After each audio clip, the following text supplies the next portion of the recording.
Saya mau ke Pak Samad. Pak Samad, Presiden selalu bilang setiap pidatonya bahwa ikan busuk itu dari kepalanya.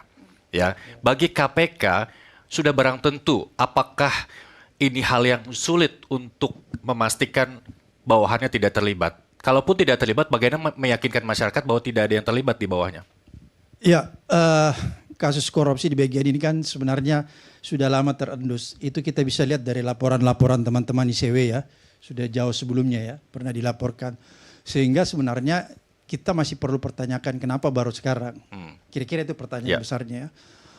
Oleh karena itu kalau menurut saya, kalau kita cuma mengedepankan tindakan-tindakan yang represif, tindakan-tindakan yang sifatnya penindakan seperti yang sekarang dilakukan, dan mengabaikan tindakan-tindakan yang sifatnya pencegahan perbaikan sistem, maka saya khawatir nanti hari ini kita bisa tangkap Pak Dadang dan beberapa orang pejabat BGN, tapi kita tidak bisa menjamin 1-2 bulan ke depan bahwa korupsi itu tidak akan terjadi lagi di BGN. Kenapa saya katakan demikian? Karena kalau hari ini kita cuma mengutamakan atau mengedepankan penyelesaian kasus pidananya kasus MBG tanpa memperbaiki tata kelola atau sistem yang di dalam, maka menurut saya ini menjadi sesuatu yang sia-sia belaka. Oleh karena dulu sistem KPK itu selalu ada yang disebut pengintegrasian antara pendekatan penindakan yang represif dengan pendekatan pencegahan.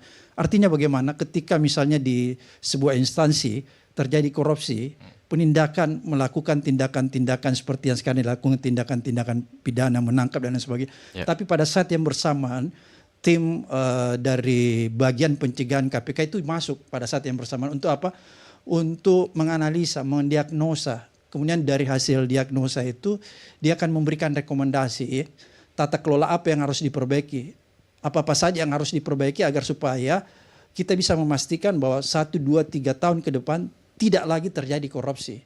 Begitu dulu cara kerja KPK. Oleh karena itu menurut saya kalau misalnya nanti kejaksaan hanya mengandalkan membawa si ketua BGN ini ke pengadilan tanpa ada upaya-upaya dari pemerintah untuk memperbaiki tata kelolanya, maka itu sama saja pekerjaan yang sia-sia menurut saya. Oke. Dan itu akan menghasilkan korupsi-korupsi di kemudian hari. Baik, sama ketika saya nanya ke Mbak Almas, apakah sulit bagi pemerintah untuk membenahi sistem agar celah korupsi paling tidak bisa diminimalisir, kalaupun 0% itu kayaknya mustahil begitu? Ya, sebenarnya bukan hal yang sulit menurut saya. Ini dibutuhkan political will dari pemerintah.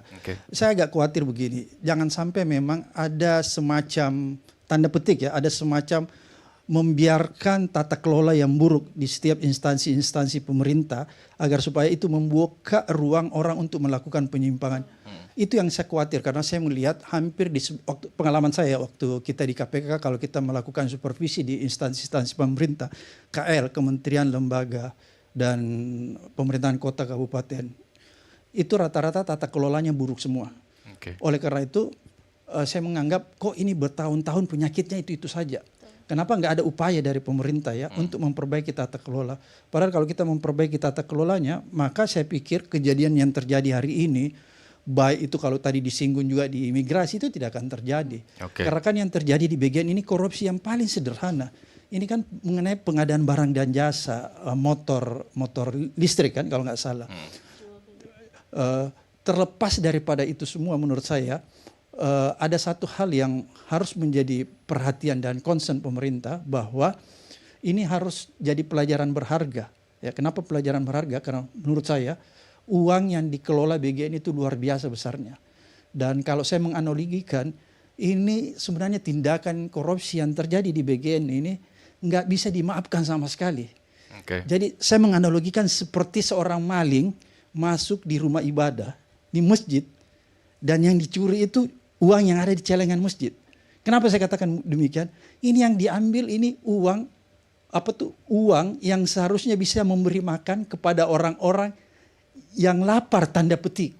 Udah lapar miskin pula Pak Samad. Ini kan di luar nalar kemanusiaan kita. Oleh karena itu ini juga menjadi sesuatu yang harus dipandang serius oleh aparat penegak hukum, bahwa ini bukan korupsi yang biasa-biasa saja. Kira-kira seperti Oke, itu. saya yakin bahwa para pimpinan ini sudah paham betul dengan sistem yang dibuat sehingga prinsipnya sih memang mencegah celah korupsi begitu ya. Tapi diakalin ini. Ini kan artinya bahwa pendidikan tinggi yang diemban para pimpinan ini membuktikan bahwa tidak selaras dengan integritas mereka. Bagaimana kemudian kita bisa meningkatkan integritas para pemimpin di negeri ini? Anda punya solusinya? Anda punya formulanya? Ya dijawab dulu. Saya mau ke Pak Nyarwi. Pak Nyarwi 2 tahun menjelang ya pemerintahan Presiden Prabowo Subianto. Ini program yang menjadi wajah pemerintahannya, kemudian dicoreng dengan pembantu-pembantu yang dipercaya begitu. Bagaimana kemudian wajah Prabowo saat ini dan ke depan? Ya, ini kan masuk program prioritas. Ada di dalam juga dokumen manifesto di kampanye. Waktu itu memang kalau kita lihat kan judulnya makan siang gratis, berubah-ubah kan. Kemudian makan bergizi gratis. Kemudian asumsinya itu kaitannya dengan pembangunan SDM dan seterusnya.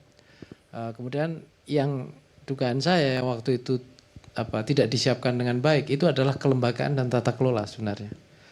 Nah, memang ini ciri khas presiden populis atau elit yang populis, cita-citanya besar, maunya istilahnya dedikasinya ke rakyat itu dengan memberikan substansi gizi yang itu kaitannya dengan SDM, kualitas sumber daya manusia di masa depan.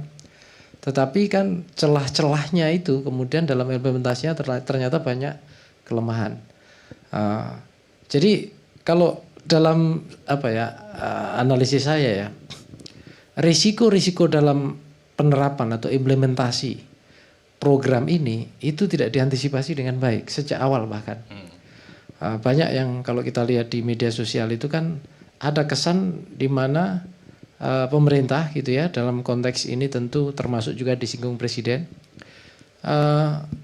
kurang banyak mengakomodasi kritik, walaupun para pembantu presiden sering mengatakan presiden selalu mendengar kritik, tapi seringkali kan pembelaan-pembelaan yang kita dengar, misalnya soal persentase angka gitu ya, keracunan hanya sekian persen, di media sosial dikritik ya walaupun 0, sekian itu nyawa anak-anak, kira-kira gitu.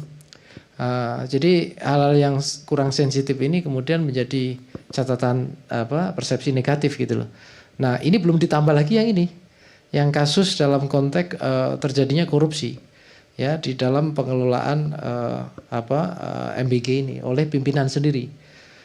Kalau kita simak kan beberapa pimpinan ada, kita misalnya salah satunya Pak Soni kalau nggak salah ya. Beberapa minggu sebelumnya kan juga mengklarifikasi soal tidak adanya jual beli gitu ya. Tetapi kita dikagetkan ternyata minggu kemudian gitu ya terjadi pergantian. Dengan mudahnya menyebut demi Allah ya, membawa agama kalau nggak salah juga untuk menutupi korupsinya. Betul, kalau nggak salah di Nusantara TV juga diwawancara kalau nggak salah ya. Jadi saya juga kaget juga gitu loh. Artinya masuk di masjid.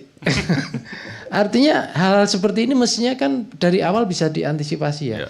Memang rata-rata ya Bung Irsal, salah satu karakter pemimpin populis, nah ini saya kira menjadi catatan bagi para pimpinan ya yang bekerja di lembaga pemerintahan Pak Prabowo, itu ada karakter skeptisisme juga dari presiden terhadap birokrasi dan juga terhadap orang-orang yang mengelola lembaga. Nah, dampaknya apa? Ada beberapa kemungkinan. Contoh misalnya BKN ini. Ini kan lembaga baru, tidak melalui kelembagaan yang sebelumnya ada. Kita kan punya banyak lembaga negara yang terkait dengan gizi sebenarnya.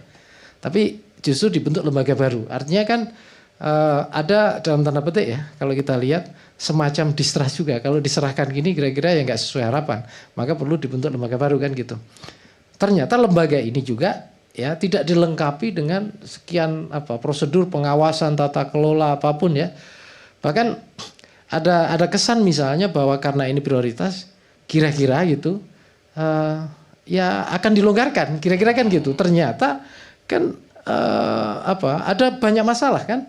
Tadi aja Mas Kurnia cerita ada beberapa misalnya yang SPPG disuspend misalnya. Ya, kemudian ini berarti kan sebenarnya juga ada sudah masalah-masalah yang muncul Tapi yang sangat mengejutkan, yang puncaknya adalah dugaan keterlibatan pimpinan ini. Oke. Ya, jadi dalam konteks ini ya, karakter pemimpin populis menurut saya itu sangat mungkin presiden tidak segan-segan, gitu ya, bertindak keras dan sangat tegas ya terhadap anak buahnya yang menyimpang, apalagi kasus-kasus yang mencederai program prioritasnya. Tetapi yang jadi pertanyaan kan, apakah ini dibiarkan dulu kemudian ditindak, atau dari awal kemudian memang diantisipasi supaya hal-hal seperti ini tidak terjadi. Nah, yang saya takutkan tadi kalau Bang Samad menyebutkan dikhawatirkan celah-celah itu kok pintunya dibuka gitu ya, sehingga orang melakukan tindakan-tindakan yang melanggar hukum, dalam konteks ini korupsi skalanya yang lumayan besar di situ. Nah, dalam konteks yang saya maksudkan di sini, jangan-jangan ada jebakan-jebakan juga. Jadi orang-orang yang jadi pembantu presiden ini merasa confident, kemudian mengembangkan otoritasnya melebihi apa yang dia punya. Nah, ternyata di ujungnya kemudian ya akhirnya kena kasus seperti korupsi itu. Oke, pertanyaan publik adalah siapa kemudian yang melaporkan kepada presiden begitu. Kalau ini kejahatan dilakukan yang diduga oleh pimpinan BGN lainnya, apakah menurut Anda juga patut untuk dicurigai? Jangan dijawab dulu Pak Nyarwi. Kita akan jeda sesaat, bersama Merah Putih akan kembali sesaat lagi.